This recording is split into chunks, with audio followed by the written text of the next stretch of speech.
அல்லேலூயா, அல்லேலூயா, அல்லேலூயா, அல்லேலூயா. ஆண்டவருடைய பரிசுத்தமான நாமத்துக்கு மகிமை உண்டாவதாக.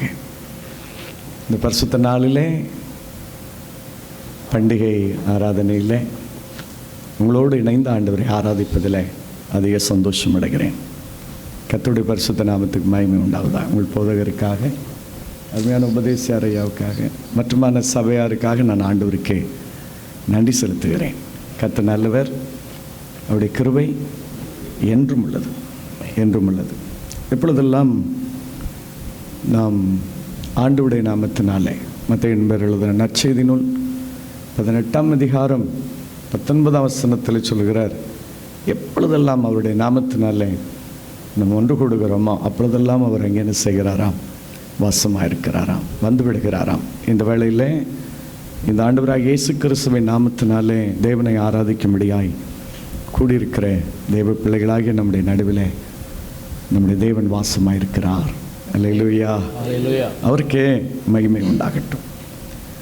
தோத்திர பண்டிகை யாத்திராகமம் 23வது அதிகாரமும் லேவியராகமம் 23வது அதிகாரத்திலேயும் தேவன் தம்முடைய ஜனங்களுக்கு பண்டிகை கொண்டாடும்படியாக என்ன செய்தார்? வலியுறுத்தினார். யாத்திராகமம் 23வது அதிகாரத்தில் 3 பண்டிகை குறித்து சொல்லுகிறார். லேவியராகமம் 23வது அதிகாரத்துக்கு வருவீர்கள் என்றால் அதில் இன்னும் சில பண்டிகைகளை என்ன செய்கிறார்? கூட்டிக்கொள்ள சொல்லுகிறார். அதில் கூடார பண்டிகை இங்கே சொல்லுகிறார். யாத்திராகமம் 23ல் பஸ்கா பண்டிகையும் அறுப்புக்கால பண்டிகையும் வருஷத்தின் கடைசியில் சேர்ப்பு கால பண்டிகையும் என்ன செய்வாயாக? ஆசரிப்பாயாக அப்படின்னு சொல்லி சொல்கிறார். அதே லேவியராகமம் 23வது அதிகாரத்துக்கு நீங்கள் வருவீங்கன்னா அவர் இந்த பண்டிகைகளோடு கூட கூடார பண்டிகையும் என்ன செய்ய வேண்டும்? கொண்டாட வேண்டும் அப்படின்னு சொல்லி சொல்கிறார். அன்பான ஆண்டவருடைய பிள்ளைகளே, இந்த பண்டிகையெல்லாம் எதற்காக இந்த ஜனங்களை இப்படி பண்டிகை ஆசரிக்க வேண்டும் அப்படின்னு சொன்னார்னா அவருடைய விடுதலையை நினைக்க வேண்டும். அவரை எந்த காரணத்தை கொண்டு என்ன செஞ்சிடக்கூடாது? மறந்து போயிடக்கூடாது. பஸ்கா பண்டிகை என்பது எகிப்தில் 400 வருஷம் அடிமைகளாக இருந்தார்கள். அதிலிருந்து தேவன் அந்த ஜனங்களை விடுதலை செய்தார். அதை மறக்கக்கூடாது என்பதற்காக அதை பண்டிகையாக அனுசரிக்க என்ன செய்தார்? சொன்னார். அதே போல் அறுப்பு கால பண்டிகை என்பது முதல் போகம் அறுத்து முடித்த உடனேயே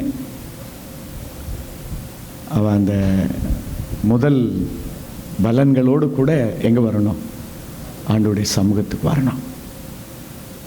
நீங்கள் பார்த்தீங்கன்னா விளைச்சல் என்பது, ஒருவேளை நீங்கள் கிராமத்திலேருந்து வந்திருந்தீங்கன்னா தெரியும். நான் கிராமத்திலேருந்து வந்தேன் இந்த பட்டணத்துக்கு. சிறுவனாக இருந்த காலத்தில் கிராமத்தில் இருந்து விவசாய காரியங்களை தெரிந்திருந்தபடினாலே அந்த நாட்களெல்லாம் 3 போகங்கள் என்ன செய்யும்? விளையும். அதிகமாக நெற்பயிர் விளையும். நெற்பயிர் 4 மாத பயிர், வருஷத்துக்கு 3 முறை என்ன செய்யும்? விளையும். அப்போ அந்த முதல் முறை அவன் அந்த விளைச்சலை கண்டவுடனேயே அதனுடைய முதல் பலனை கொண்டுட்டு எங்கே வரணுமா? ஆண்டவருடைய சமூகம் வரணுமா? அதுக்கு பிறகு தான் அந்த வருஷத்தின் கடைசியில் அந்த 3 போகத்தையும் அர்த்தம் பார்த்தீங்களா? அது எல்லாத்தையும் சேர்த்து எடுத்துகிட்டு எங்கே வரணும்? கர்த்தருடைய சமூகத்துக்கு வரணும். இவைகளெல்லாம் உபாகமம் வாசிக்கட்டு 8வது அதிகாரத்தில் யாதொன்றும் என் சாமர்த்தியத்தினாலோ என் பலத்தினாலோ உண்டாயிற்று, என் உழைப்பினாலோ உண்டாயிற்று அப்படின்னு சொல்லி அவன் என்ன செஞ்சிடக்கூடாது? நினச்சிடக்கூடாது. இல்லை, இதெல்லாம் தேவன் எனக்கு தந்தார், இவைகளை தேவனே எனக்கு என்ன செய்தார்? தந்தார் அப்படின்னு சொல்லி கர்த்தருக்கு ஸ்தோத்திரம் செலுத்தும்படியாக, கர்த்தருக்கு நன்றி செலுத்தும்படியாக இந்த பண்டிகைகளை தேவன் என்ன செய்தார்? இவர்களுக்கு ஏற்படுத்தி கொடுத்தார். பண்டிகையில் பிரதானமான சரத்து என்ன அப்படின்னு சொல்லி கேட்டிங்கன்னா, அவங்களுடைய ஆண் மக்கள் எல்லாரும் இந்த 3 பண்டிகையிலே எங்கே வரணும்? அவருடைய சமூகத்துக்கு வரணும். அவருடைய ஆண் மக்கள் எல்லாரும் எங்கே வரணும்? அவருடைய சமூகத்துக்கு வரணும்.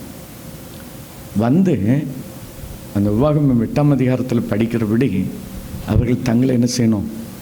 தாழ்த்தணும். அவங்க ஆண்டவருடைய சமூகத்துக்கு வந்து அவங்க தங்களை தாழ்த்த வேண்டும். பரிசுத்தத்தோடு அந்த சமூகத்தில் என்ன செய்யப்பட வேண்டும்? காணப்பட வேண்டும். இதுதான் பண்டிகையினுடைய சரத்துக்கள். இந்த பாக்கியத்தை கர்த்தர் நமக்கு தந்திருக்கிறேன். ஆண்டவரை ஸ்தோத்தரிக்கிறேன். ஆனால் இன்றைக்கி நாம் ஸ்தோத்திர பண்டிகை அப்படின்னு சொல்லி கொண்டாடுறோம் பார்த்தீங்களா? இன்றைக்கி நாம் எங்கேயும் போய் வயலில் போய் என்ன செஞ்சுட்டு வரல, அறுத்துட்டு வரல. இன்றைக்கி நமக்கு ஆடு மாடுகள்லாம் இங்கே கிடையாது. ஆனால் தேவன் பட்டணத்தில் நம்மை ஆசீர்வதித்திருக்கிறார். அல்லேலூயா, அல்லேலூயா. பட்டணத்தில் கர்த்தர் நமக்கு நன்மை செய்திருக்கிறார். இப்போ நாம் அதை நினைத்து ஆண்டவரை ஸ்தோத்தரிக்க நாம் என்ன செய்கிறோம்? இந்த ஸ்தோத்திர பண்டிகையில் அழைக்கப்பட்டிருக்கிறோம். முதலாவது நீங்கள் 1 பேதுருவின் புஸ்தகத்தில் நீங்கள் படித்து பார்ப்பீங்கன்னா 1 பேதுருவின் புஸ்தகம் 2ஆம் அதிகாரம் 4-6 வசனங்களில் இன்றைக்கி நம்ம ஆண்டவரை அதிகமாய் ஸ்தோத்தரிக்க என்ன செய்கிறோம்? அழைக்கப்படுகிறோம். அதனால தான் பண்டிகைக்கு பேர் என்ன பண்டிகை? ஸ்தோத்திர பண்டிகை. நிறைய நேரங்களில் மிஸ் பண்ணுறோம். நம்ம வந்து இது காணிக்கை பண்டிகை. காணிக்கையை ரொம்ப என்ன செய்கிறோம்? இதில் வலியுறுத்துகிறோம். காணிக்கையை கொண்டு வர நல்லது. நீங்கள் கொண்டு வந்திருக்கிற காணிக்கை ஆண்டவர் அங்கீகரிப்பார். இந்த காணிக்கைக்கு பல மடங்காக கர்த்தர் உங்களுக்கு என்ன செய்வார்? திரும்ப தருவார். எவன் ஒருவன் ஆண்டவருக்கு கொடுக்குறானோ அவனுக்கு அவர்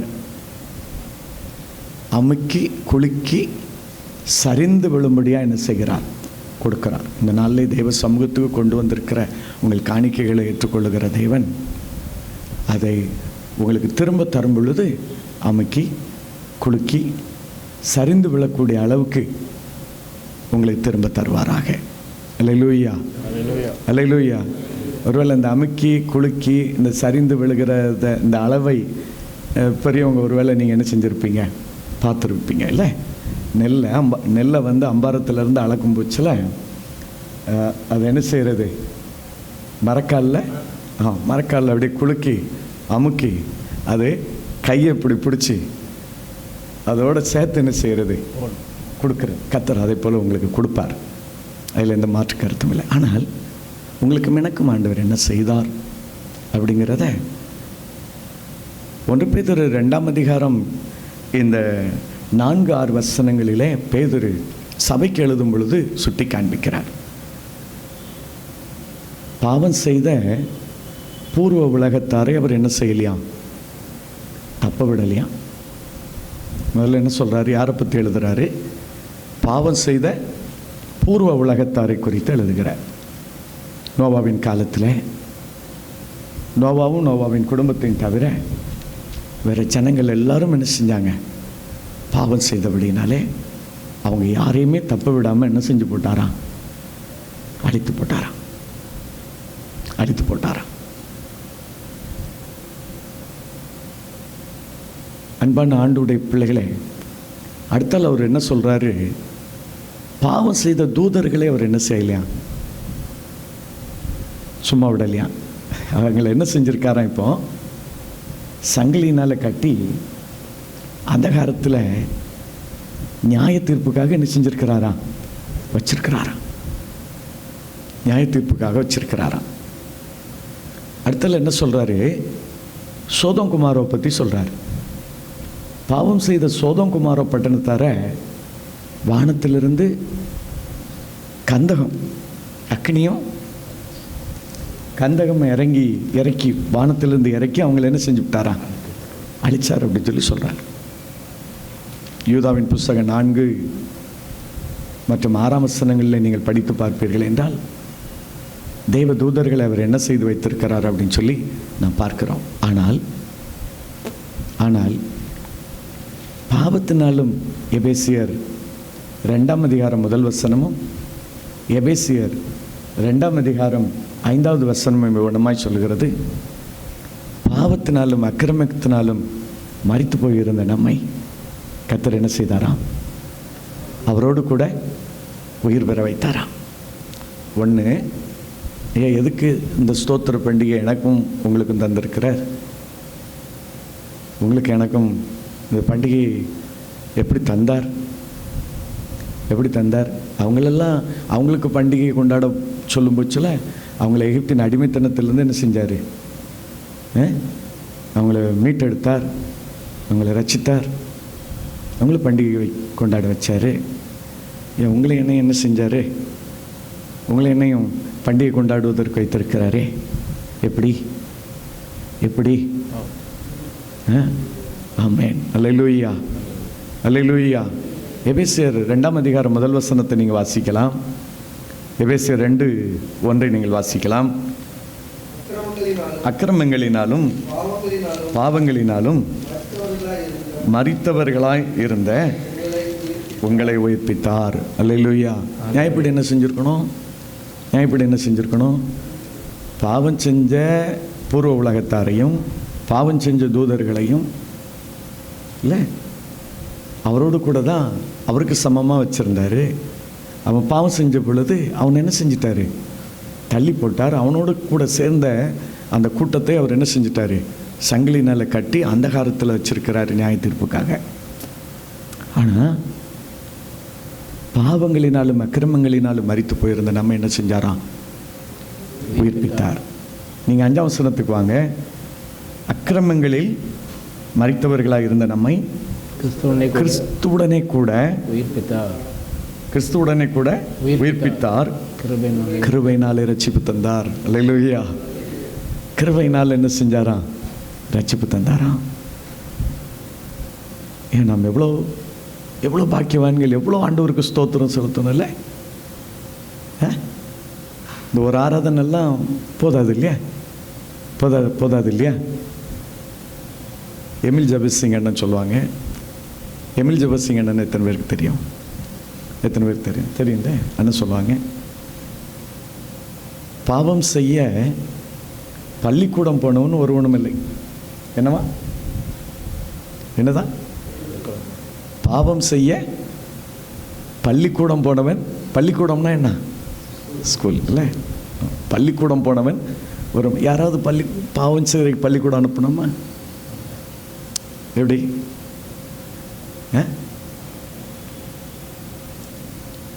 இல்லை, அறிவடைவதற்கு படிப்பதற்காக எங்கே அனுப்பணும்? பிள்ளைகளை ஸ்கூலுக்கு அனுப்பணும்.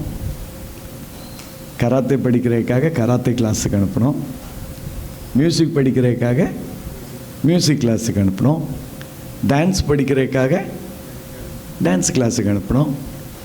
பாவம் செய்வதற்கு எந்த வகுப்புக்கு அனுப்பணும்?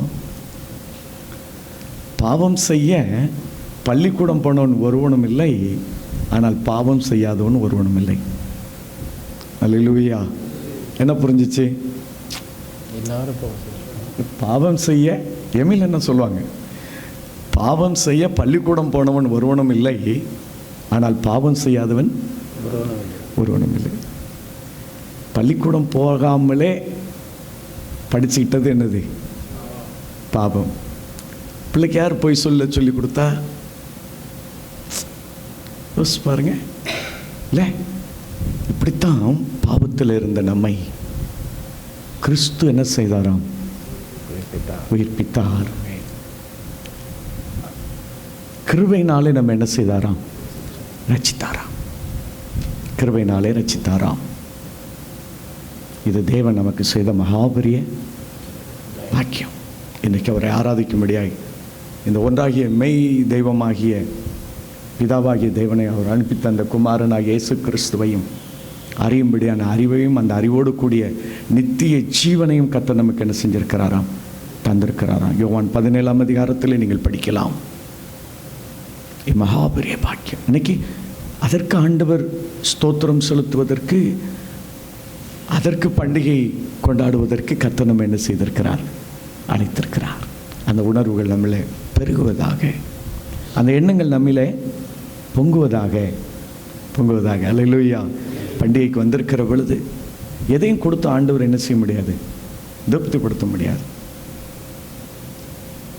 இல்லை, அல்லேலூயா. நான் பசியாக இருந்தால் உங்களிடத்தில் கேளேன்.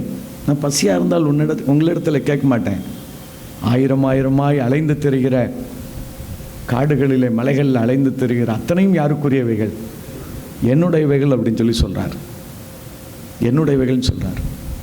சங்கீதக்காரன் தன்னுடைய 51வது சங்கீதத்தில் வினமாய் குறிப்பிடுகிறார், ஐயா, பலியை விரும்பினால் நான் உமக்கு பலியை செலுத்துவேன், ஆனால் தகன பலி உமக்கு பிரியமானது அல்ல. தகன பலி உமக்கு பிரியமானது. பலியை விரும்பினால் நான் பலி செலுத்துவேன் ஐயா, ஆனால் தகன பலியும் உமக்கு பிரியமானது அல்ல. நொறுங்குண்டதும் நறுங்குண்டதுமான இருதயத்தை தேவரீர் நீர் புறக்கினீர்.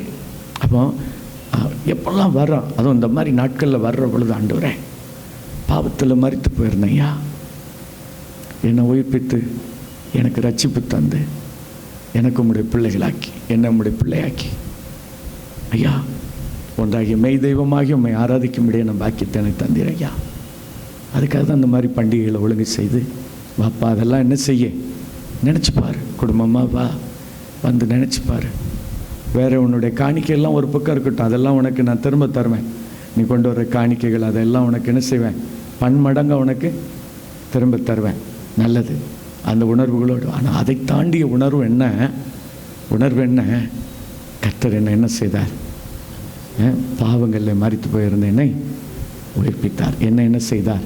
ரட்சித்தார். நான் அதற்கு என்ன செய்ய அழைக்கப்பட்டிருக்கிறேன்? நான் ஸ்தோத்திரம் செலுத்த, பலியை விரும்பினால் செலுத்துவேன், தகன பலியும் உமக்கு பிரியமானது அல்லவே, நொறுங்குண்டதும் நறுங்குண்டதுமான இருதயத்தை தேவரீர் நீர் புறக்கினீர். அந்த உணர்வுகளோடு இன்னைக்கு இந்த ஸ்தோத்திர பண்டிகையில் கர்த்தர் நம்ம என்ன செய்கிறார்? அழைக்கிறார். அந்த உணர்வுகளோடு ஆண்டவர் என்ன செய்யணும்? ஸ்தோத்திரம் பண்ணணும். கிருபைங்க, கிருபை. ஒன்றுமில்லா நேரத்தில் எல்லாம் என்னை உருவாக்கிய கிருபையேந்து, ஒன்றுமில்லா நேரத்தில் எல்லாம் என்னை உருவாக்கிய கிருபையேது. எல்லாரும் சேர்ந்து கிருபையே கிருபையே, மாறாத நல்ல கிருபையே, கிருபையே கிருபையே, மாறாத நல்ல கிருபையே, உங்க கிருபைதான் என்னை தாங்குகின்றது, உங்க கிருபைதான் என்னை நடத்துகின்றது, உங்க கிருபைதான் என்னை தாங்குகின்றது, உங்க கிருபைதான் என்னை நடத்துகின்றது. உடைக்கப்பட்ட நேரத்தில் எல்லாம் என்னை உருவாக்கிய கிருபையேது, உடைக்கப்பட்ட நேரத்தில் எல்லாம் என்னை உருவாக்கிய கிருபையேது. கிருபையே கிருபையே, மாறாத நல்ல கிருபையே, கிருபையே கிருபையே, மாறாத நல்ல கிருபையே, உங்க கிருபைதான் என்னை தாங்குகின்றது, உங்க கிருபைதான் என்னை நடத்துகின்றது. அந்த கிருபைங்க, அந்த கிருபை நம்மை உயிர்ப்பித்து நம்ம என்ன செய்திருக்கிறது? ரட்சித்திருக்கிறது. இதற்கு முன்னுக்குட்டி தேவன் பூர்வ உலகத்தெல்லாம் என்ன செய்யலை, இந்த மாதிரி தப்பு செஞ்சவங்களை அவர் சும்மா விட்டதே கிடையாது. ஒருவேளை அவர் 1000 தலைமுறை இரக்கம் செய்கிற தேவனாக இருந்தாலும் அடுத்தால சொன்னார், குற்றங்களை குறித்து 3ஆம் 4ஆம் தலைமுறை மட்டும் நான் நியாயம் விசாரிக்கிற தேவனாக இருக்கிறேன் அப்படின்னு சொல்லி சொன்னார். ஆனால் எப்பா, நம்முடைய குற்றங்களை எல்லாம் அவர் என்ன செஞ்சிட்டார்? மன்னித்தார். குற்றங்களை எல்லாம் மன்னித்தார். இன்றைக்கி எத்தனை தவறு இருக்கு சொல்ல முடியுமா? இல்லை, ஐ எம் பெர்ஃபெக்ட் அப்படின்னு சொல்லி எத்தனை பேர் சொல்லுவீங்க? யாராவது சொல்ல முடியுமா? நான் சொல்லலை, நான் சொல்ல விரும்பலை. உங்களை யாராவது சொல்ல முடியுமா? அப்படின்னா என்ன 3ஆம் 4ஆம் தலைமுறை வரைக்கும் அவர் என்ன செய்யணும்? நியாயப்படி விசாரணை. ஆமாம், எங்கள் தாத்தாவுக்கு அப்பா இயேசுவை ஏற்றுக்கொண்டாங்க. எங்கள் தாத்தாவுக்கு அப்பா வந்து இயேசுவை ஏற்றுக்கொண்டாங்க. அவங்க பேர் குருசாமி. அவங்க பேர் என்ன? குருசாமி. எங்கள் கிராமத்தில் தென்பக்கமாக ஒரு உயிக்காட்டம் கோயில் இருக்குது. உயிக்காட்டம் உஸ்காட்டம் அப்படின்னு சொல்லி சொல்லுவாங்க. உயிக்காட்டம் கோயில் இருக்குது. அதில் எங்கள் தாத்தாவுக்கு அப்பா பூஜாரியாக இருந்தவர். அவங்க பேர் வந்து குருசாமி. தீத்துவில் பரிசுத்த பவுல் சொல்லுகிறபடி எல்லாரையும் ரட்சிக்கும்படியாக தேவக்கிருபையானது என்ன செய்ததாம்? பிரசன்னமாடிற்று அப்படின்னு சொல்லி சொல்கிறார். அப்போ எல்லாரையும் ரட்சிக்கும்படியான அந்த தேவக்கிருபை பிரசன்னமான பொழுது இந்த ரட்சிப்பு யாருக்கும் வந்துச்சு? யாருக்கும் வந்துச்சு? எங்கள் கிராமத்துக்கும் வந்துச்சு. எல்லாருக்கும் அதுதான்ல. நம்ம கிராமங்களுக்கெல்லாம் அப்படித்தான் அந்த ரட்சிப்பு வந்து சும்மா வரல. அது எல்லாரையும் ரட்சிக்கும்படியான தேவக்கிருபை என்ன செய்தது? இந்த பூமியில் பிரசன்னமானது. அந்த பிரசன்னம் வந்து என்ன செஞ்சிச்சு? அது எருசலேமில் ஆரம்பித்து அது எங்கே போச்சு? உலகமெல்லாம் பயணித்தது. அப்போ உலகமெல்லாம் பயணித்த பொழுது இது எங்கள் கிராமத்துக்கு வந்துச்சு. அப்போ எங்கள் தாத்தாவுக்கு அப்பா இயேசுவை ஏற்றுக்கொண்டாங்க. அவங்க பேர் குருசாமி. அவங்க பேர் குருபாதமாக என்ன செஞ்சிடுச்சு? மாறிடுச்சு. அல்லேலூயா. அதுக்கு பிறகு எங்கள் தாத்தா கோயில் பிள்ளை. அதுக்கு பிறகு எங்கள் அப்பா ராஜமணி. அதுக்கு பிறகு நான், என் பேர் எட்வர்ட். அதுக்கு பிறகு பையன், அவர் பேர் கிளீட்டஸ். அதுக்கு பிறகு இப்போ எங்களுக்கு ஒரு குட்டி பேர்த்தி இருக்கா. அவள் பேர் என்ன? கிளியோரா. எத்தனை தலைமுறை ஆச்சு? எத்தனை தலைமுறை ஆச்சு? 6 தலைமுறை. நியாயப்படி அவர் எங்கள் குற்றங்களை விசாரிச்சிருப்பாருன்னா எங்கள் தலைமுறை எத்தனையோட ஸ்டாப் ஆகிருக்கணும்? இல்லை, முதல் தலைமுறையில் க்ளோஸ் ஆகிருக்கணும். அல்லது அல்லேலூயா. என்ன நல்ல தேவன், என்ன நல்ல தேவன். எவ்வளோ ஸ்தோத்திரம் பண்ணலாம், எத்தனை நாள் ஸ்தோத்திரம் பண்ணலாம் சொல்லுங்கள். அதனால தான் சங்கீதக்காரன் சொல்கிறான், நான் எக்காலமும் கர்த்தரை என்ன செய்வேன்? ஸ்தோத்திரிப்பேன். அவர் துதி எப்போதும் என் வாயில் இருக்கும். எப்போதும் என் வாயில் இருக்கும். அது நீங்கவே நீங்கள் அதப்பா. நான் ஆடு மேய்ச்சிட்டு இருந்தேன்ப்பா. என்ன பிடிச்சி என்னவாக்கிட்டாரு? ராஜாவாக்கிட்டார். ராஜாவாக்கிட்டார். என்ன பெரிய கிருபை தெரியுமா? அதையெல்லாம் நினைப்பதற்காக தான் இந்த மாதிரி பண்டிகை காலங்கள். ஒரு ஆர்டினரி சர்வீஸில் பார்த்தீங்கன்னா ஒரு ஆர்டர் ஆஃப் சர்வீஸ் இருக்குது. அந்த நாளுக்கான தலைப்பு இருக்குது. அப்படியே என்ன செஞ்சுருவோம்? அதை தியானம் பண்ணிவிட்டு அப்படியே போயிடுறோம் இல்லை? அப்போ இதை போல் ஒரு பண்டிகை நாட்களில் நம்ம இதெல்லாம் நினைவுபடுத்தி கொள்வது ரொம்ப அவசியம். நல்லது. கிருபைங்க.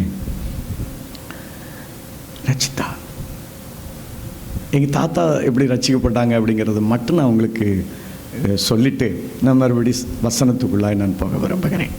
இல்லை, ரொம்ப சாதாரணமானதல்ல. எங்கள் தாத்தாவுக்கு அப்பா இயேசு கிறிஸ்துவை ஏற்றுக்கொண்டாங்க அப்படின்னு சொல்லி சொன்னேன். எங்கள் தாத்தா அப்போ ஆட்டோமேட்டிக்காக எல்லாருமே என்ன செய்யாங்க? இயேசு கிறிஸ்துவை ஏற்றுக்கொள்ள ஆரம்பித்தாங்க. எங்கள் தாத்தா என்கிட்ட சொல்லுவாங்க, தம்பி ஐயா நான் 12 வயசுலேயே பனையேற ஆரம்பித்தேன் அப்படின்னு சொல்லுவாங்க. எங்கள் தாத்தா ஒரு பனையேறினவங்க. ரொம்ப ஏழ்மையான ஒரு நிலையிலேருந்து கர்த்தர் எங்களை என்ன செய்தார்? கொண்டு வந்தார். அல்லேலூயா. ஆமாம், நான் எங்கே போனாலும் வைக்கப்படுறதெல்லாம் இல்லை. இன்றைக்கி மாளிகையில் உட்கார வச்சு கர்த்தர் என்ன செய்கிறார்? நடத்தி வருகிறார். கர்த்தரை ஸ்தோத்திரிக்கிறேன். அல்லேலூயா. எல்லாருமே அப்படித்தான். அன்னைக்கு நம்முடைய முந்தின நிலைகளை நாம் கவனித்து இந்த தோத்திர பண்டிகைகள் இதெல்லாம் நினச்சி பார்க்குறது ரொம்ப அவசியம்ட்டு ஆவியானவர் எனக்குள்ளாய் அந்த உணர்வுகளை தந்தபடினால் நான் உங்களோடு சொல்லுகிறேன். மற்றபடி ஒன்றுமே இல்லை, ஒன்றுமே இல்லை. எங்கள் தாத்தா 12 வயசில் பனையேற ஆரம்பித்தாங்களாம். கிட்டத்தட்ட ஒரு 18 வயசு இருக்கிற பொழுது ஒரு நாள் மாலை எங்களுக்குன்னு சொல்லிட்டு ஒரு தோட்டம் இருந்துச்சு. அந்த தோட்டத்தில் இருக்கிற பனையில் அவங்க வயசை பேத்துன 18 வயசு. அப்போ எங்கள் கிராமத்தில் தெற்கு தெருவிலேருந்து பார்த்தா எங்கள் தோட்டம் என்ன செய்யும் தெரியும். மாலை நேரம், சாயங்கால நேரம், மேகாத்து நேரம். மேகாத்துனா தெரியுமா உங்களுக்கு? ஒரு சீசன் உண்டு. காற்று வேகமாக மேற்கிருந்து என்ன செய்யும்? கிழக்கு திசையை நோக்கி அடிக்கும் அந்த காலம். அப்போ அதுதான் பதநீர் காலமும் கூட. அதுதான் என்ன காலம்? பதநீர் காலம். அப்போ மாலை வந்தது. மாலை நல்ல இருட்டுற மாலையில் என்ன செய்யணும்? பனை ஏறி பாலை சீவி விடணும். அப்படின்னா தான் காலையில் என்ன செய்ய முடியும்? பதநீர் இறக்க முடியும். பதநீர் இறக்க முடியும். இங்கே உள்ள பிள்ளைகளுக்கு இதெல்லாம் எப்படி புரியும் அப்படின்னு சொல்லிட்டு எனக்கு தெரியாது. ஆனால் பெரியவங்களுக்கு இது புரிகிறதுக்கு வாய்ப்பு இருக்குது. அப்போது மாலை நேரத்தில் எங்கள் தாத்தா அந்த தெற்கு தெருவழியோடி வர்றாங்க. ஒரு பனை என்ன செய்யுது, சாயுது. பனை சாய்ஞ்ச உடனே தோட்டத்தில் ஒரு பனை சாயிற மாதிரி இருக்க அப்படின்னு சொல்லி நிற்கிறாங்க. நின்று கவனிச்சுட்டு பார்க்குறாங்க, பனையில் யாரோ இருக்கிறாங்களே அப்படிங்கிறது அவங்களுக்கு தெரியுது. அப்போ உடனே அவங்களுக்கு புரியுது, பனையில் இருக்கிறது கோயில். யார் கோயில்னா யார்? கோயில்னா யார்? எங்கள் தாத்தா, அவங்க பையன். ஆமாம், பனையில் இருக்கிறது கோயில். உடனே இவங்க இங்கேருந்து வேகமாக போய், கண்ணு கட்டின தூரத்தில் தான் பனை இருக்குது, வேகமாக போய் கீழே நின்றுட்டு சொல்கிறாங்க, கோயில் சீக்கிரமாக கீழே இறங்கி. ஏன்னா மேலே இருக்கிறவங்களுக்கு தெரியல, ஏன்னா காற்று மேகாத்து அடிக்கிறதுனால அவங்க என்ன நினைக்கிறாங்க, என்ன செய்யுது, பனை அசையுது அப்படின்னு சொல்லி அவங்க நினைக்கிறாங்க. இவங்க கீழே போய் நின்றுட்ட, கோயில் சீக்கிரமாக இறங்கி வா, பனை ஒரு பக்கமாக சாஞ்ச மாதிரி எனக்கு தெரியுது அப்படின்னு சொல்லி சொல்கிறாங்க. உடனே அவங்க இறங்கி கீழே வந்துட்டு தெருவுக்கு வரையும் அந்த பனை என்ன செஞ்சு போச்சு, கீழே விழுந்து போச்சு.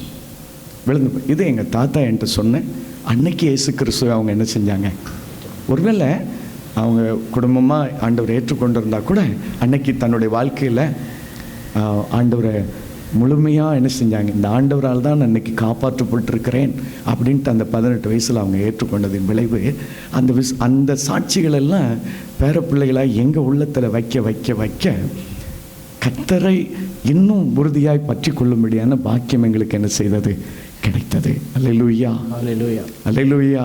இதை நான் சொல்லுகிறேன், கர்த்தருடைய ரட்சிப்பு பெரியது, பெரியது. இந்த பண்டிகை நாட்களிலே ஆண்டவரே, ஆண்டவரே என்னை ரட்சித்தீரே, உமக்கு ஸ்தோத்திரம் அப்பா, என்னை ரட்சித்தீரே, உமக்கு ஸ்தோத்திரம் அப்பா. நினைத்து பார்க்க தெய்வன் நம்ம என்ன செய்திருக்கிறார், அழைத்திருக்கிறார், அழைத்திருக்கிறார். ஆண்டவருடைய பரிசுத்தமான நாமத்துக்கு மகிமை உண்டாவதாக. ரட்சிப்பை மறந்து போகாதிருங்கள். ஆண்டவருக்கு எதையும் கொடுத்து ஆண்டவர் என்ன செய்ய முடியாது, திருப்திப்படுத்த முடியாது, முடியாது. உணர்வுகளையும் உணர்வுபூர்வமான எண்ணங்களையும் கர்த்தருக்கு காணிக்கையாய் தர மறவாமல் கர்த்தரை மகிமைப்படுத்த ஆண்டவர் நம்ம என்ன செய்கிறார், அழைக்கிறார். அதற்காக இதை போல பண்டிகை நாட்களை கர்த்தர் ஏற்பாடு செய்திருக்கிறார். கொஞ்சம் பேராக இருந்தால் அவருக்கு கொஞ்சம் பேரை கொண்டாகிலும் அநேக பேரை கொண்டாகிலும் ரட்சிப்பதற்கெல்லாம் என்ன இல்லை, தடையெல்லாம் கிடையாது. அவர் எங்கேயுமே சொல்லலை. அவர் கொஞ்சம் பேரை இருந்தாலும் 1-2 பேராக இருந்தாலும் சரி பரவாயில்ல. ஆனால் அவங்களுக்குள்ள என்ன இருக்கணும், அந்த உள்ளார்ந்த ஒரு நன்றி பெருக்கு இருக்க அழைக்கிறார்.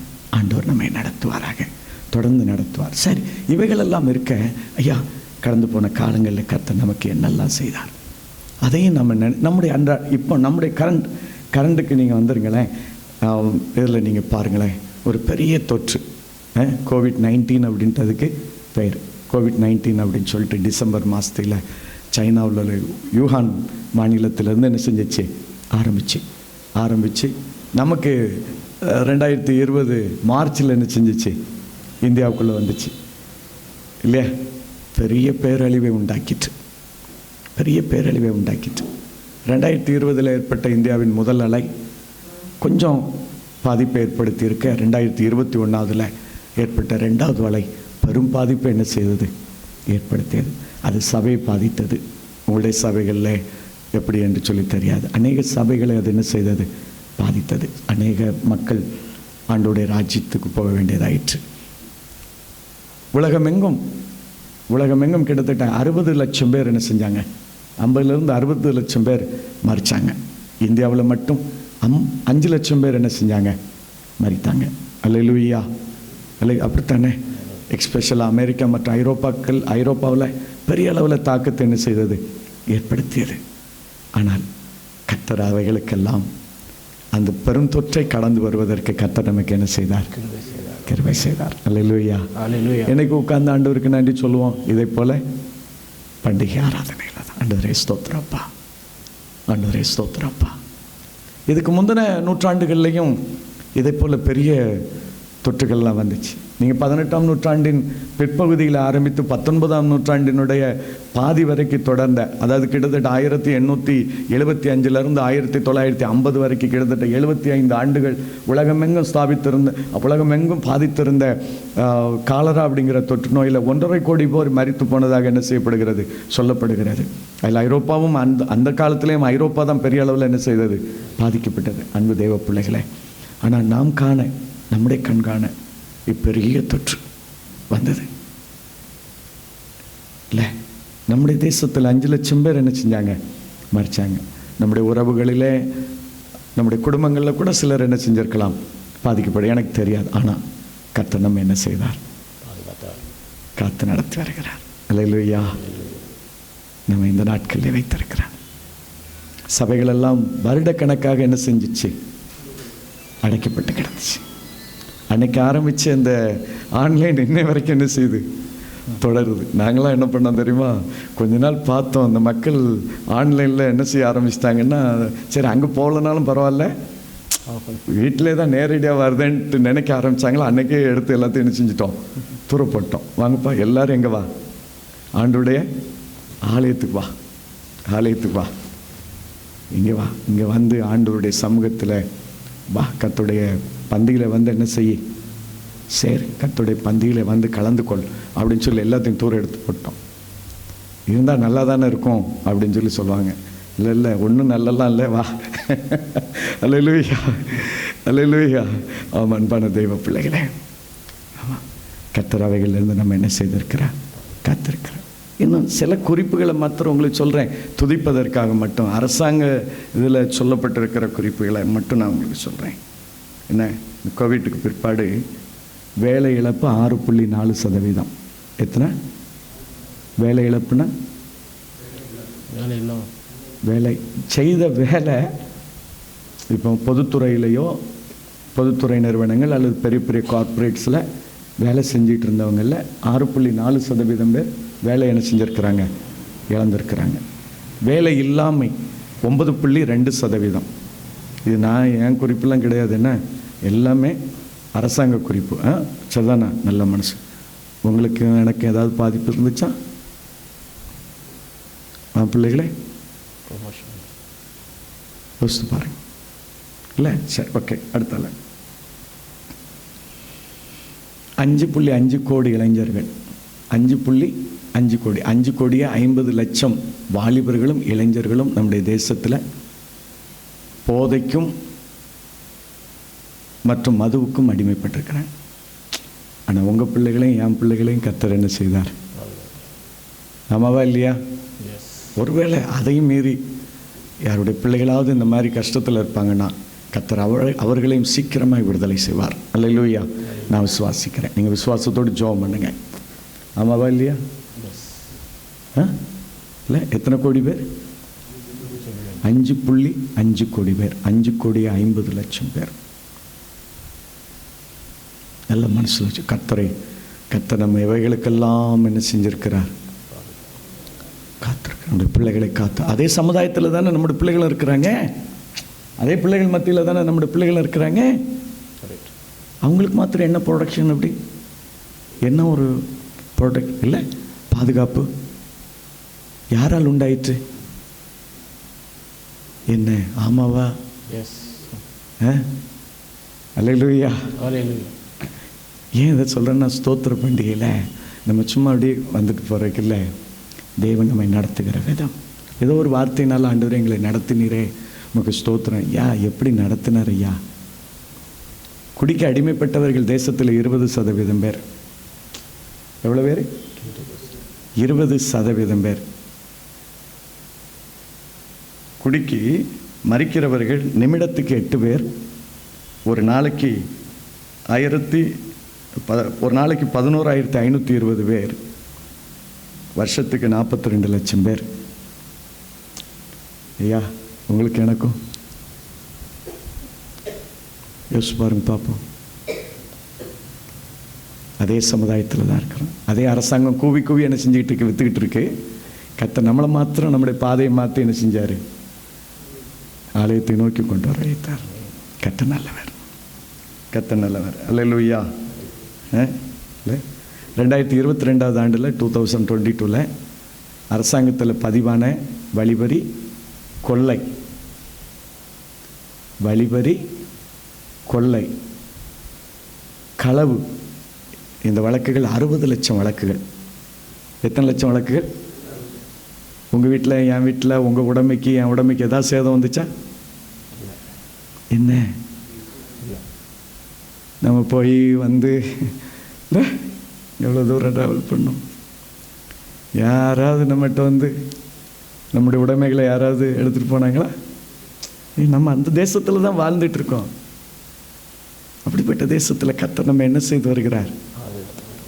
கர்த்தர் வெறுமனே அந்த அன்னைக்கு வயலை விதைச்சா அறுத்தோம் அப்படிங்கிற இல்லை. இன்னைக்கு எனக்கு என்னையா செஞ்சார்? ஐயா என்ன அவ்வளோ அழகாக பாதுகாத்து வருகிறார்.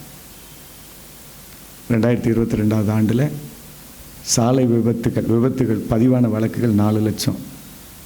எவ்வளோ? மரித்தவர்கள் 1.5 லட்சம். கை கால் இழந்தவர்கள் அல்லது சரீர உறுப்புகளை இழந்தவர்கள் ஏராளமானோர். நம்முடைய நெடுந்தூர பயணத்தில் கர்த்தர் நம்மோடு இருந்தார். அல்லேலூயா. ஆமாவா இல்லையா? காரில் போனோம், விமானத்தில் போனோம், ட்ரெயினில் போனோம், பஸ்ஸில் போனோம். கர்த்தரா இல்லையா? கிருபையே கிருபையே மாறாத நல்ல கிருபையே. எனக்குரிய பல என்னுடைய ஞானம் இல்லையா, என்னுடைய ஞானமோ என்னுடைய திட்டமிடுதலோ இல்லை. அப்படி ஏதாவது சொல்ல முடியுமா? அப்படி யாராவது சொல்ல முடியுமா? இந்த ஆண்டில் இந்த பண்டிகை கொண்டாட வந்திருக்கிற தேவ பிள்ளைகளே, தொடர்ந்து இந்த ஆண்டிலேயும் உங்களையும் என்ன செய்வார்? காப்பார், நடத்துவார். எப்போ தெரியுமா? எனக்கு இதுவரைக்கும் என்ன அப்படிலாம் நடத்திட்டு வந்தார். நான் ரொம்ப ரொம்ப ஃபீல் பண்ணேன். நான் ஆண்டவர்கிட்ட நிற்கும்போது சொல்லுவேன், ஐயா 60 லட்சம் வழக்குகள், ஆனால் எங்கள் சபையிலையோ அல்லது எங்கள் உறவுகளிலேயோ அல்லது எங்கள் ஃப்ரெண்ட்ஸுக்கிட்டையோ அப்படி ஒரு காரியத்தை என்ன செய்யலை, கேட்கவே இல்லை. அப்போ இந்த 60 லட்சமே யார்கிட்டயே நடந்துச்சு? இல்லை, எங்கேயும் நடந்துச்சுல. நான் கர்த்தர் என்ன செய்தார்? பாதுகாத்து. எவ்வளோ நல்ல தேவன் தெரியுமா அன்பு பிள்ளைகளை? அந்த தேவன் மகிமைப்படுவாரா? சரி, இப்போ வசனத்துக்குள்ளாக வரும். என்ன நான் உங்களுக்கு சுருக்கமாக சொல்லி ஒரு வேத வசனத்தை நான் உங்களுக்கு முன்பதாக கொண்டு வரேன். எதற்காக? ஐயா ஸ்தோத்திரம் செலுத்துறோம். இதெல்லாம் நம்ம இவ்வளோ நேரம் நம்ம கேட்டெல்லாம் நம்மளை கர்த்தர் விடுதலை ஆக்கினார். நம்ம இதுவரைக்கும் அவர் கொண்டு வந்துகிட்டே இருக்கிறார். இதற்காக ஸ்தோத்திரம். இப்போ ஒரே ஒரு வசனத்தை மாத்திரம் சொல்லி அதிலிருந்து 3 காரியங்களை நான் உங்களுக்கு சொல்லி முடிக்க விரும்புகிறேன். 2 கொரிந்தியரின் புஸ்தகம். இப்போ எல்லோரும் வேதத்தை நீங்கள் திருப்பிக் கொள்ளலாம். 2 கொரிந்தியரின் புஸ்தகம் 2ஆம் அதிகாரம். 2 கொரிந்தியர் 2ஆம் அதிகாரம்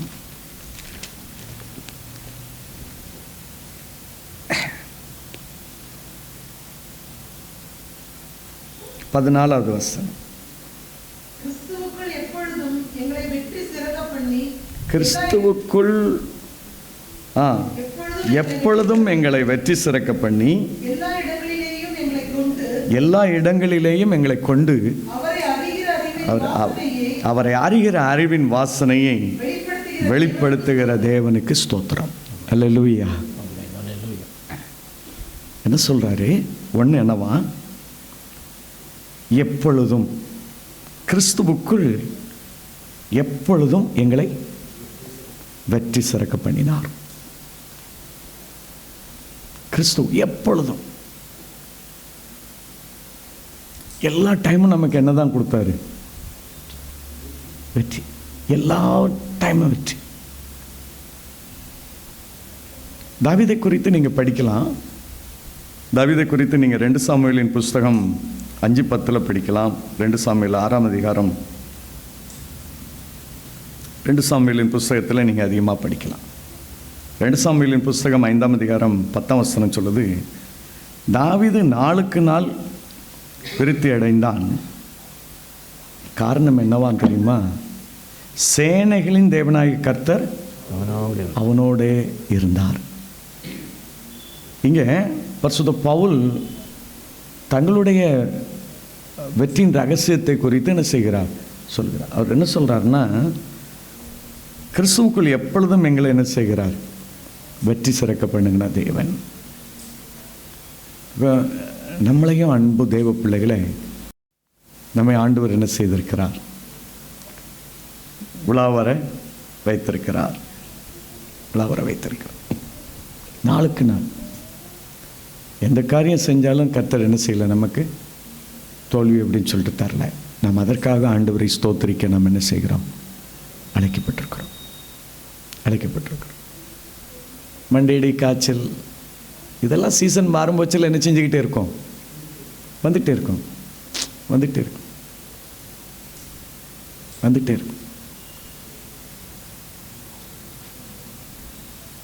பாஸ்டர் ஜெகன் சொல்லுவார், ஒரு நாள் அவங்க சின்ன பிள்ளைக்கு உடம்பு சரியில்லை அப்படின்னு சொல்லிட்டு டாக்டர்கிட்ட கூப்பிட்டு போனார். காய்ச்சல் அப்படின்னு சொல்லிட்டு டாக்டர் பார்த்து சொன்னாரா, ஒரு ட்ரீட்மெண்ட் வேண்டாம், நீ அப்படியே என்ன செஞ்சிரு, வீட்டுக்கு கூட்டிகிட்டு போயிரு அப்படின்னு சொல்லி சொன்னாரா. அப்போது அவர் அது எப்படி டாக்டர்னா, இப்போ 6 மாதத்துக்கு ஒருக்கா காய்ச்சல் வரலன்ட்டு வச்சுக்க, என் பிள்ளையனுடைய இம்யூனிட்டி பவர் என்னவாக இருக்கும், ரொம்ப வீக்காக போயிடும், கொண்டு போயிரு, சரியாயிரும். 1 நாள் 2 நாள் என்ன செஞ்சிடும், சரியாயிரும். அல்லேலூயா. ஆமாம், ஒரு பெரிய பிரசித்தி பெற்ற ஊழியக்காரர். ஆனால் அவர் சொல்கிறாரு, எனக்கு விசுவாசம் இருக்குது, ஆனால் என்ன செய்ய வேண்டியிருக்கு, டாக்டரையும் கன்சல்ட் பண்ண வேண்டியிருக்கு. அன்பான தேவ பிள்ளைகளை எதை நான் சொல்ல வருகிறேன், மண்டையடி, காய்ச்சல் வரும் எல்லாத்துக்கும். அவர் என்ன சொல்கிறாரு, மனிதனுக்கு ஏற்படுகிற சோதனை அல்லாமல் வேறு சோதனை உனக்கு எதுவுமே நான் நினச்ச மாட்டேன். அதெல்லாம் வேறு, அதெல்லாம் நம்ம தோல்விகளாக என்ன செஞ்சிட்டோம், அதெல்லாம் நமக்கு நம்முடைய பின்னடைவுகளாக என்ன செஞ்சிட்டோம், கருதிட்டோம். இல்லை. ஆனால் கர்த்தர் கிறிஸ்து நம்மை என்ன செய்தாரா, எப்பொழுதும் என்ன செஞ்சாரா, வெற்றி உள்ள ஒரு வாழ்க்கை வாழ. எதன் மீதெல்லாம் வெற்றி தந்தார், முதல்ல பாவத்தின் மீது நமக்கு என்ன தந்தார், வெற்றி தந்தார். அல்லேலூயா. இந்த பாவம் பற்றிலாம் இது எப்பொழுதும் புதிய புதிய ரூபம். இப்போ இந்த பாவத்திற்காக ஜெபம் பண்ணி அதை ஜெயிச்சிருப்போம், அது இன்னொரு ரூபம் எடுத்து என்ன செய்யும். சரி, இந்த பாவம் என்ன அப்படின்னு கேட்டிங்கன்னா, இது சின்ன பிள்ளைகளுக்கு மட்டுமானதல்ல, அவன் சாகிற வரைக்கும் என்ன செய்யுது. சரி, இந்த பாவம் எது வரைக்கும் பூமியில் இருக்கும் தெரியுங்களா உங்களுக்கு, கிறிஸ்து மறுபடி இந்த பூமியில் வர்ற வரைக்கும் என்ன செய்யும், இருக்கும். ஆனால் நமக்கு மாத்திரம் என்ன கொடுக்குறாரு, அந்த பாவ எண்ணங்களும் பாவ பார்வைகளும் நம்மகிட்ட வரும். உடனே நம்மளை என்ன செய்கிறாரு, நம்ம மாத்திரம், உடனே மாத்திரம். ஆமாவா இல்லையா? இல்லையா? சேனல் போயிட்டுருக்கு, ஏதோ செய்தி தான் பார்த்துக்கிட்டு இருக்கோம். அந்த செய்திக்கு நடுவில் ஏதோ ஒரு சம்பவம் வருது, உடனே நாம் என்ன செய்கிறோம், மாத்திரம். ஆமாவா இல்லையா? உண்டுல்ல. இது நம்ம குடும்பத்துக்கு நம்ம பிள்ளைகள் பார்த்தாங்கன்னா அது ஏதோ அருவருப்பான இருக்குது அப்படின்னு உடனே என்ன செய்கிறோம், எங்கேருந்து கிடச்சிச்சு நமக்கு. இதுதான் தேவன் தந்த மகத்தான வெற்றி. அல்லேலூயா. ஆமாம், பாவத்தின் மீது நமக்கு தந்த வெற்றி. அப்போ இங்கே என்ன சொல்கிறாரு, கிறிஸ்துவுக்குள் எப்பொழுதும் எங்களை என்ன செய்கிறார், வெற்றி சிறக்க பண்ணாரப்பா. அதனால் நாங்கள் அவருக்கு ஸ்தோத்திரம் செலுத்த என்ன செஞ்சுருக்கிறோம், கடமை பண்ணிருக்கிறோம். ரெண்டாவது என்ன சொல்கிறாரு, எல்லா இடங்களிலேயும் நம்ம எங்கே போனாலும் நமக்கு என்ன கிடச்சிச்சு, ஜெயம். எங்கே போனாலும் ஜெயம். நீங்கள் 2 சாமுவேல் 8ஆம் அதிகாரம் 6:14, 1 நாளாகமம் 18 6:13 நீங்கள் படித்து பார்த்தீங்கன்னா வசனத்தை 14ஆம் வசனத்தை மட்டும் நீங்கள் வாசிங்க, நம்ம கடந்து போகலாம். 2 சாமுவேலின் புஸ்தகம் 8ஆம் அதிகாரம் 14வது வசனம் வாசிங்க பார்ப்போம் கொஞ்சம்.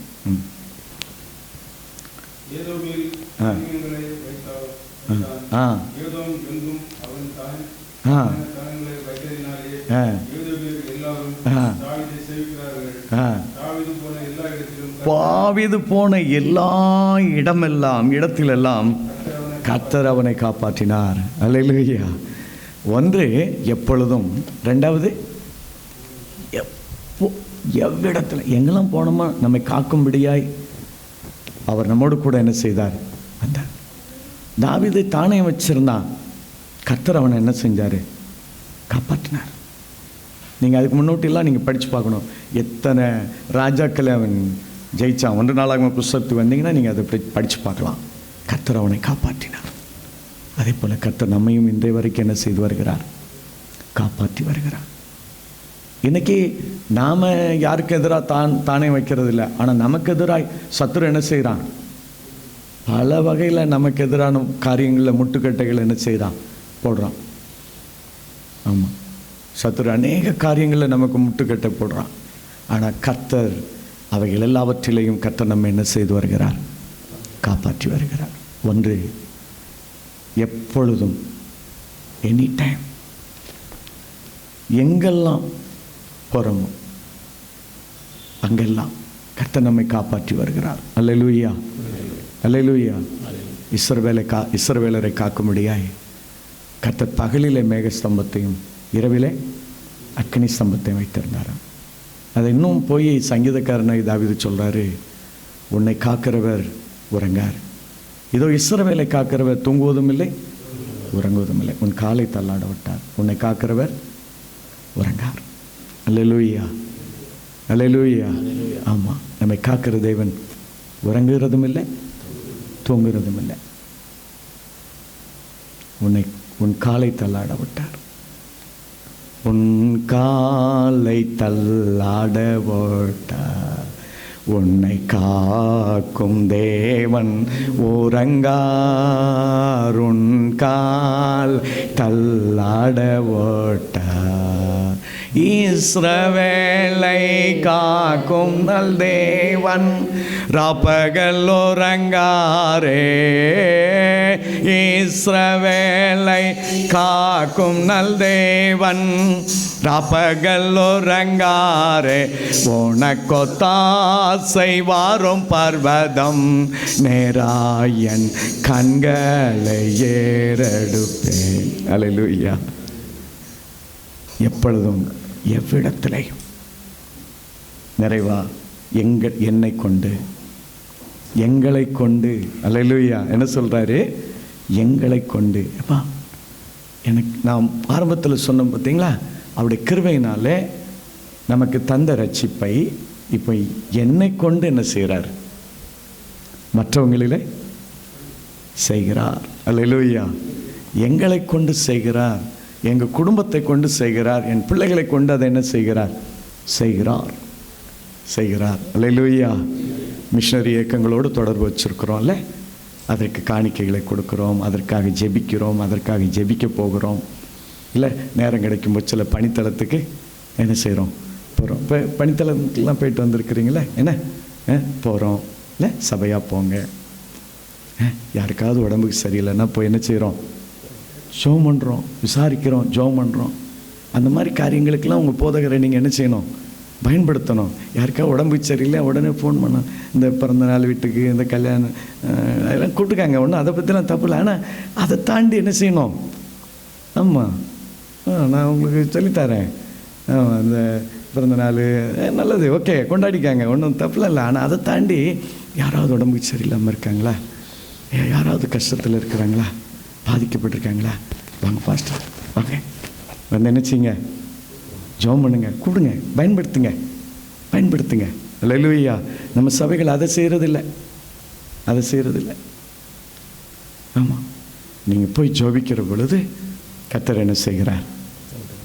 அந்த ஜனங்களுக்கு சுகம் கொடுக்கிறார். அடுத்த நேரம் உங்கள் வருகைக்காக என்ன செஞ்சிருந்தாங்க? காத்திருக்காங்க. எங்களுக்கு அடுத்தால அவங்களுக்கு ஒரு சின்ன பிரச்சனைனா உங்களை தேடி வந்து எங்களுக்கு அக்கா हमारे ப்ரேயர் கரோனா, அக்கா हमारे பிரார்த்தனை கரோனா சொல்லுவாங்களா? சொல்ல மாட்டாங்களா? சொல்கிறாங்களா? பிரார்த்தனை பண்ணுறீங்களா? போறீங்களா? இல்லை,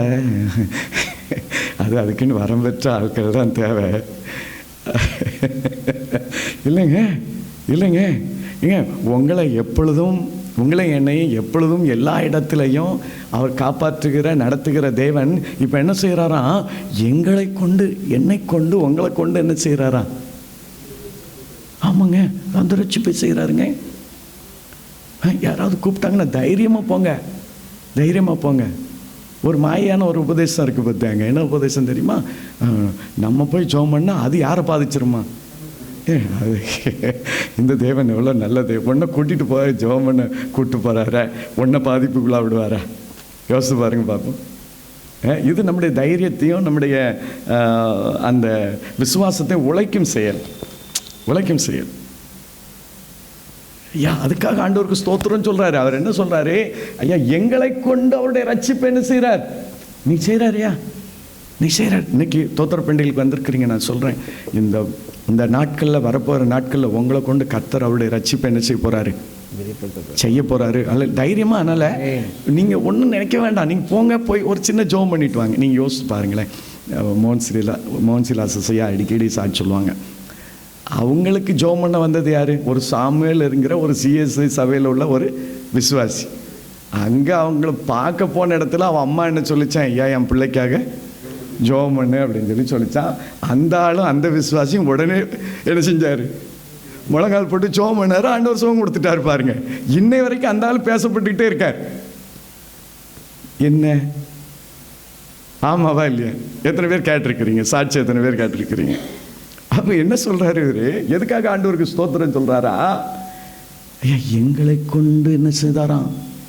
அவருடைய ரட்சிப்பை. அப்போ உங்கள் போதகரெல்லாம் நீங்கள் என்ன செய்யணும்? இந்த மாதிரி காரியங்களுக்கு கூப்பிடணும். வாங்கய்யா, என் பக்கத்து வீட்டில் ஒரு அம்மா இருக்கா, ரொம்ப சிக்காக இருக்கா, வந்து என்ன செய்யுங்க? ஜெபம் பண்ண வாங்கய்யா, ஜெபம் பண்ண வாங்க. ஆமாம், நீங்களும் என்ன செய்யுங்க? தைரியமாக. இன்றைக்கி ஆண்டவர் உங்களை கொண்டு, என்னை கொண்டு இந்த ரட்சிப்பை என்ன செய்து வருகிறார்? சுவிசேஷத்துக்காக தியாகமாய் கொடுங்கள். 100 ரூபா 500 ரூபா கொடுத்துட்டு நான் ஊழியத்தை தாங்கிறேன்னு சொல்லாதீங்க. மாறாக ஒரு மிஷினரியை என்ன செய்யுங்க? அனுப்புங்க, தாங்குங்க. அப்படின்னு உங்களை கொண்டு என்ன செய்கிறாங்க? தேவன் ரட்சிப்பை செய்கிறார். இப்போ எங்கள் சபையில் ஒரு தீர்மானம் வச்சுருக்கிறோம். வருஷத்துக்கு ஒரு சபை 15 வருஷம் 15 சர்ச்சு கட்டணும் அப்படின்னு சொல்லி இப்போ 4வது சர்ச்சு கட்டிக்கிட்டு இருக்கிறோம். ஐஎம்காக குஜராத் டாங்ஸ் மாவட்டத்தில் ஒரு சர்ச் கட்டிகிட்டு இருக்கோம். அப்போ அன்றைக்கி நாங்கள் அந்த அடிக்கல் நாட்டுறதுக்காக போகும்போச்சில் அந்த கிராமத்தில் அங்கே உள்ள ஊழியக்காரர் ஒரு சாட்சியம் அவர் சொன்னார். ஐயா, நாங்கள் இயேசு கிறிஸ்துவை ஏற்றுக்கொண்டு 40 வருஷம் ஆச்சுய்யா, எங்களுக்கு ஆராதிக்கிறதுக்கு என்ன இல்லை, இடம் இல்லை. நாங்கள் எவ்வளோ நேரம் முயற்சி பண்ணோம். எத்தனை வருஷம் ஆயிடுச்சு? 40 வருஷம். ஒரு வீட்டில் தான் நாங்கள் ஆராதிக்கிறவங்கனால ஜனங்கள் வந்து கிராமத்து ஜனங்கள் 40 வருஷம் ஒவ்வொன்றா இயேசுவை ஏற்றுக்கொண்டு இன்றைக்கி 23 குடும்பம் இயேசுவை ஏற்றுக்கொண்டிருக்கு. இப்போ 23 குடும்பமும் இந்த வீட்டில் உட்காந்து ஆராதிக்கிறாங்க. எந்த வீட்டில் உட்காந்து அன்றைக்கி ஆராதித்தோமோ அந்த இடத்துல தான் அவர் சாட்சி சொன்னார். இந்த இடத்துல உட்காந்து ஆராதிக்கிறதுக்கு இடமும் இல்லை. இந்த 23 குடும்பமும் இந்த வீட்டுக்கு வரைக்கும் என்ன செய்கிறாங்க? கொஞ்சம் சங்கடப்படுறாங்க. நாங்கள் இப்போ ஒரு ஆலயம் வேணும், எங்களுக்கு பெரிய பாக்கியம். அல்லேலூயா.